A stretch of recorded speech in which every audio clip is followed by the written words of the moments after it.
তো আমরা যেটা প্রস্তাব তুলে ধরেছি সেটা হচ্ছে এই যে এখন সারা দুনিয়াতে যে অরাজকতা চলছে, আসলে মানবাধিকার কোথাও নাই। দুর্বলের পর সবলের অত্যাচার হচ্ছে। শক্তিশালী সামরিক ক্ষমতাসম্পন্ন রাষ্ট্রগুলি দুর্বল ছোট রাষ্ট্রগুলির উপর আধিপত্য বিস্তার করছে। কথা না শুনলে বোমা মেরে ধ্বংস করে দেওয়া হচ্ছে। জাতিসংঘের যে সার্বজনীন মানবাধিকারের ঘোষণা 48 সালে দেওয়া, সেটা সম্পূর্ণরূপে ভায়োলেট করা হচ্ছে, ওরাই করেছে। তো আমাদের মতো রাষ্ট্রগুলি আমরা এখন নিরাপত্তা থ্রেটের মধ্যে পড়েছি। আমাদের নিজেদের রাষ্ট্রের ভিতরেও কিন্তু নানান ধরনের উগ্রতা, অপরাজনীতি, সন্ত্রাসবাদ ইত্যাদি মাথাছাড়া দিয়ে উঠছে এবং আমাদের সমাজটা অলরেডি মব সন্ত্রাসে আমরা আক্রান্ত। এই অবস্থায় বিভিন্ন ধর্ম বর্ণের মানুষ, বিভিন্ন মতের মানুষ আজকে নিরাপত্তাহীনতার মধ্যে আছে। তো আমরা বলেছি যে যদি শান্তি কায়েম করতে হয়, মানুষের বাক স্বাধীনতা নিরাপত্তা নিশ্চিত করতে হয়, ন্যায় বিচার নিশ্চিত করতে হয়, তাহলে বিদ্যমান চলমান এই মানুষের তৈরি ব্রিটিশ উপনিবেশিক যুগের তৈরি করা এই ভুল জীবন ব্যবস্থাকে বাদ দিতে হবে। আল্লাহর দেওয়া জীবন ব্যবস্থা প্রবর্তন করতে হবে, প্রতিষ্ঠা করতে হবে। এই যে বিচার ব্যবস্থা বিচার হচ্ছে, এটা উপনিবেশিক যুগের এই বিচার ব্যবস্থা এখন আর ন্যায় বিচার হবে না। ব্যবস্থা পরিবর্তনের কথা বলছি আমরা, বিচারক পাল্টানো, বিল্ডিং পাল্টানো, আমরা তো সেগুলো বলছি না। 1 2 এই যে সুদভিত্তিক অর্থনীতি, এই অর্থনীতি পুঁজিবাদী অর্থনীতি, ক্যাপিটালিজম, এটার কারণে কিন্তু সিন্ডিকেট সৃষ্টি হচ্ছে। দ্রব্যমূল্যের দাম জীবনেও কমবে না। গ্রামের 10 টাকার সবজি আপনার ঢাকাতে 100 টাকা বিক্রি করতে হবে।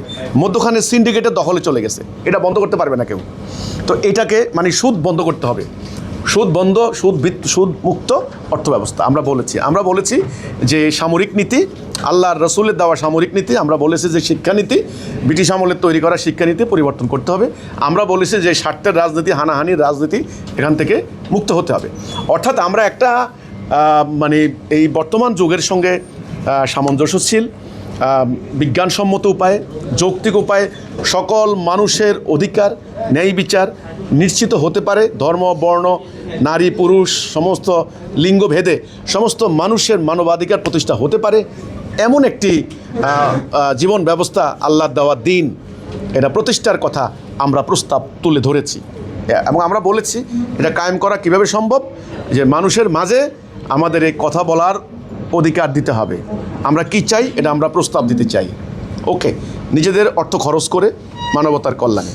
এবং আমরা মিডিয়ার কাছে আহ্বান করেছি, মিডিয়া যেন অন্যদের যে সংবাদ প্রচার করেন, যদি 1 ঘন্টা প্রচার করেন, আমার 1 মিনিট হলেও আমাকে সেই স্পেস দিতে হবে যদি মিডিয়া মানবাধিকারের কথা বলে।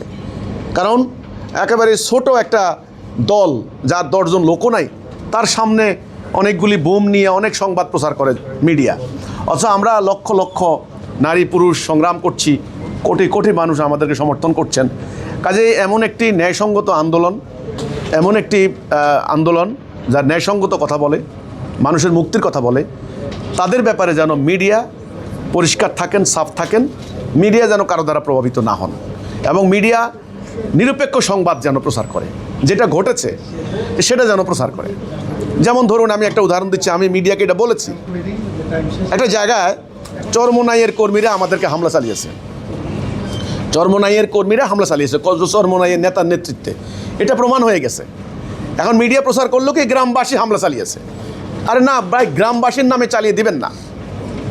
এটা আসলে কাদের সাথে সমস্যা হয়েছে, কোন ব্যক্তি কোন দল, তার নাম প্রকাশ করুক, জনগণ জানুক, জনগণ বুঝুক। আমি উদাহরণ দিচ্ছি। তো সেজন্য আমি বলি মিডিয়াকে, আর আমরা আবার মিডিয়াকে বলেছি, আপনারা ভয় পাবেন না। আপনারা মনে হচ্ছে একটা অপশক্তির কাছে আপনারা সাইলেন্টলি একটা আত্মসমর্পণ করেছেন, যে মানে মবের বিরুদ্ধে, গুজবের বিরুদ্ধে, ধর্মান্ধতার বিরুদ্ধে, ধর্মের নামে অপরাজনীতির বিরুদ্ধে কথা বললে আপনাদেরকে আবার নাস্তিক ট্যাগ লাগাই দেয় কিনা, এই ভয়ে তারা কথা বলে না। সেটা থেকে মুক্ত হয়ে সঠিক ন্যায়সঙ্গত কথা বলার জন্য আমি মিডিয়াকে আজকের অনুষ্ঠানে আহ্বান জানিয়েছি।